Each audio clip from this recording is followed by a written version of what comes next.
Это Балыкчи, если не ошибаюсь. Видимо, один из самых центровых городов для приезжих, Балыкчи. Тут сортировочная. Находится сразу же на въезде с главной трассы. Я что-то хотел в туалет. Какать. Поискать это в Яндексе или на карте. Нет, заново. Это туалет. Что, туалета нет, что ли? Миша хочет какать. Вот это фантазия. Это не фантазия, это реальность. Это жестокая реальность. А где унитаз? Миша спрашивает, где унитаз. А вот этого я вам не скажу. Миша, Алиса не знает. Как-то. Не знаю. Как-то она не знает. У нее что, унитазного радара Не нет? знает, где тебе покакать, да. У нее унитазного радара нету.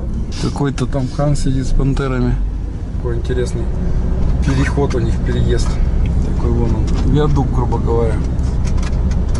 Здесь проложили новый асфальт по северному берегу.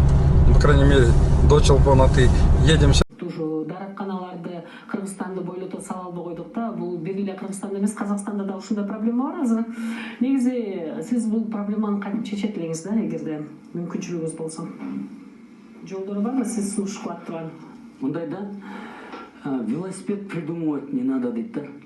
Мисалы мен Европада бир 10 миң километр жүрдүм да. Аякта жүрөсүң, машина менен кетасың, каждый 50 километр сайын заправка бар. Заправкада ресторан бар, вулканизация бар, бүт бары. Ошол заправкада 20дан 10дон очко, женский, мужскойна эме болуп турат да. Мына замминистр айтпайбы? Туалет салыш керек. Булар салбаш керек.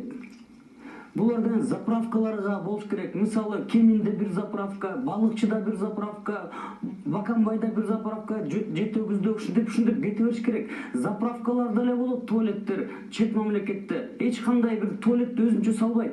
Мисалы, мына горный туризм деп атабыз. Соңкөлгө жакшы туалет салып коюпту, суусу жок экен, био туалет. Бул эмне кереги бар андай туалеттин? Анан мен айтып кетчү нерсе, бул биздин тоодой Швейцарияда да жок кооз тоолор. Мисалы, Караколду центр кылыш керек, горный туризмдин центри кылыш керек.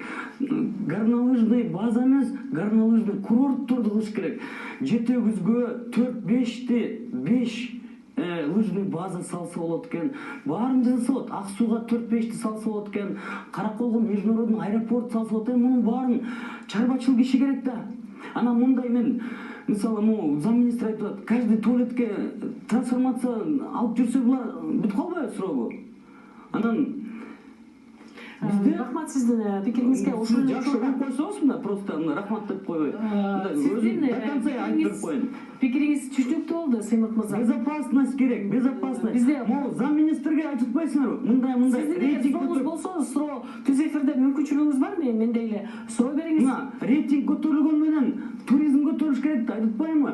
17-жылы мисалы Грузияда 1.300.000 турист катталыптыр, азыр 8.800.000 турист катталыптыр. С рейтингге кирбей эле ушундай эле мындай туризм көтөрүлүп атпайбы?